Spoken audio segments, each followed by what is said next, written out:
Melting point पे, सी boiling point पे, या फिर डी ऑल टेम्परेचर। तो बेटा याद रखिएगा, एवापोरेशन हमारे पास क्या है, एक कूलिंग प्रोसेस है जो कि सारे टेम्परेचर पे पॉसिबल है। तो हमारे पास यहाँ पर कौन सा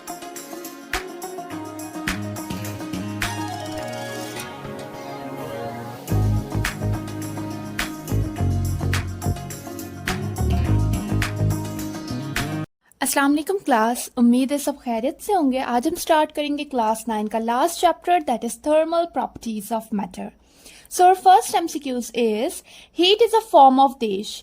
हीट किस चीज की फॉर्म है? ए प्रेशर, बी वेट, सी एनर्जी, या फिर डी ऑल। तो heat is a form of energy. ठीक हो गया। देन उसके बाद यहाँ पर प्रेशर पे आ जाए तो प्रेशर का फॉर्मूला हमारे पास क्या होता है, pressure is equals to force per unit area. Then उसके बाद वेट तो समझ ले, वेट हमारे पास क्या है, weight basically the measurement of gravitational force on an object. किसी भी ऑब्जेक्ट के ऊपर जो ग्रेविटेशनल फोर्स लग रही है उसकी मेजरमेंट को हम क्या कहते हैं, वेट कहते हैं। अक्सर बच्चे जो है वेट और मास को मिक्स कर देते, तो बेटा आप लोगों ने मिक्स नहीं करना। वेट हमारे पास ग्रेविटेशनल फोर्स की मेजरमेंट है, जबकि मास हमारे पास क्या है, quantity of matter in a substance. Mass का यूनिट क्या होता है, किलोग्राम, जबकि वेट का यूनिट हमारे पास क्या है, न्यूटन। ठीक हो गया। देन उसके बाद है heat capacity is the product of mass and देश। हीट कैपेसिटी प्रोडक्ट है मास और किस चीज का? पहले तो ये समझ ले बेटा कि हीट कैपेसिटी क्या है। हीट कैपेसिटी बेसिकली क्या है कि वो अमाउंट ऑफ एनर्जी जो कि रिक्वायर्ड हो किसी भी ऑब्जेक्ट का टेम्परेचर 1 डिग्री सेल्सियस राइज करने में, उसे हम क्या कहते हैं, हीट कैपेसिटी कहते हैं। ठीक हो गया। अब कह रहे हैं कि हीट कैपेसिटी प्रोडक्ट है मास और किस चीज का, A boiling point, B freezing point, C energy, या फिर D specific heat of material. तो कौन सा ऑप्शन हमारे पास करेक्ट होगा, D specific heat of material. Then the amount of heat needed to convert a substance from liquid to gas is called. वो amount of heat जो कि required हो किसी भी लिक्विड को गैस में कन्वर्ट करने के लिए, उसे हम क्या कहते हैं, A heat of vaporisation, B specific heat, C latent heat of fusion, या फिर डी ऑल। तो उसे क्या कहा जाता है, हीट ऑफ वेपोराइजेशन कहा जाता है। Then the thermal energy transfer required per unit mass to increase the temperature by 1 degree Celsius or 1 Kelvin is called देश। थर्मल एनर्जी रिक्वायर्ड हो जब किसी भी यूनिट मास का हमने टेम्परेचर राइज करना हो 1 डिग्री सेल्सियस या फिर 1 केल्विन। पहले हम कह रहे थे कि भाई कोई भी ऑब्जेक्ट हो, अब हम क्या कह रहे हैं कि फॉर एग्जांपल हम कह रहे हैं कि हमने जो है इस 1 ग्राम मास का टेम्परेचर, ऑब्जेक्ट का टेम्परेचर राइज करना है 1 डिग्री सेल्सियस। तो उस चीज को हम क्या कहते हैं, तो इसे क्या कहा जाता है, A latent heat of vaporisation, B specific heat capacity, C latent heat of fusion, D thermal capacity. तो उसे हम क्या कहते हैं, स्पेसिफिक हीट कैपेसिटी कहते हैं। वैसे हम क्या कह रहे थे, हीट कैपेसिटी, पर जब हम मास को शो कर दें कि कितना मास है, जैसे कि हमारे पास 1 ग्राम मास आ गया, तो उसे हम क्या कहेंगे, स्पेसिफिक हीट कैपेसिटी कहेंगे। Then a fixed temperature at which pure liquid boils is called। वो fixed temperature जहां पर pure liquid boil होता है उसे क्या कहा जाता है, A melting point, B freezing point, C boiling point, D both A and B। तो उसे क्या कहा जाता है, boiling point कहा जाता है। Then the melting point of ice at normal atmospheric pressure is।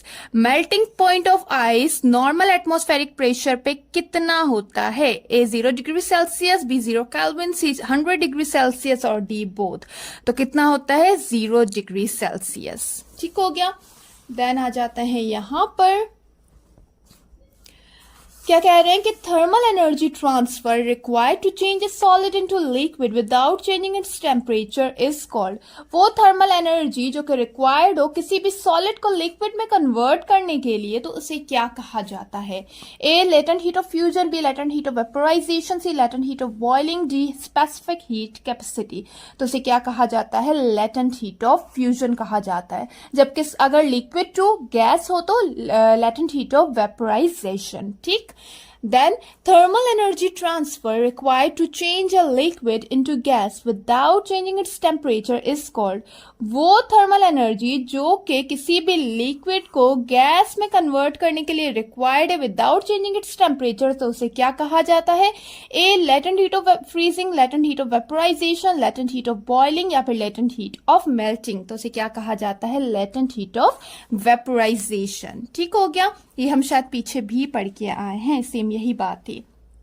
Then उसके बाद है कि एवापोरेशन कैन अकर एट देश. एवापोरेशन कब होती है? ए फ्रीजिंग पॉइंट पे, बी मेल्टिंग पॉइंट पे, सी बॉइलिंग पॉइंट पे या फिर डी ऑल टेम्परेचर. तो बेटा याद रखिएगा एवापोरेशन हमारे पास क्या है? एक कूलिंग प्रोसेस है जो कि सारे टेम्परेचर पे पॉसिबल है. तो हमारे पास यहाँ पर कौन सा ऑप्शन करेक्ट होगा? D option, that is all temperature.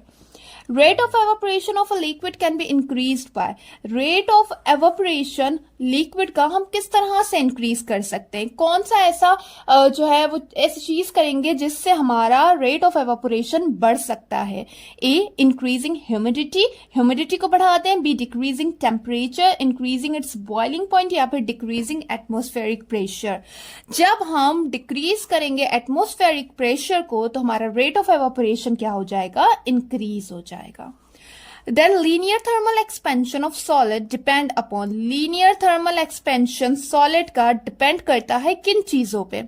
A increase in temperature, B original length, C properties of material, D all of these. जब हम temperature बढ़ाएं या फिर उसकी original length पे या फिर जो है material की property पे या फिर all of these.